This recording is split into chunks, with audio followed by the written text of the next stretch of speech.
Hey guys, in this video, I'll be showing you how to set a full screen photo on incoming calls on your Android phone. And this is quite easy to do. So depending on any Android model you're using, this still works the same way. Now what you want to do is open your contact. You can swipe and then find contact and open your contact.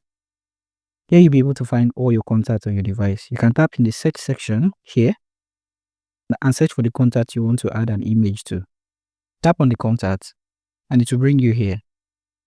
Now you can also get here when you open phone. You can tap in the search section here and search for the contact. Now tap on the contact and this will also bring you here.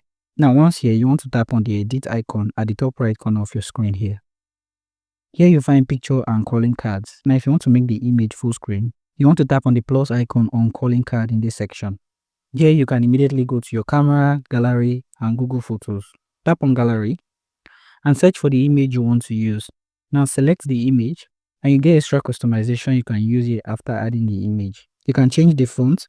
So if you want something different and more unique for a particular contact, you can do that in this section. You can also change the color in this section of the font. Pick what you like in this section here, then tap on done. If you get this option, you can confirm to crop. If you crop, it's going to be added to the image in this section and that will add it to the contact picture. If you do not want so and you want to add a separate picture for contact picture, you can tap on skip in this section. You can proceed to tap on save if this is enough.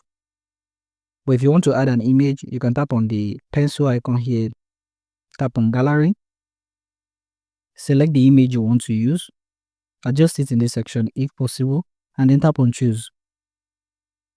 Once you're done with all settings, you want to tap on save in this section and this will update your settings.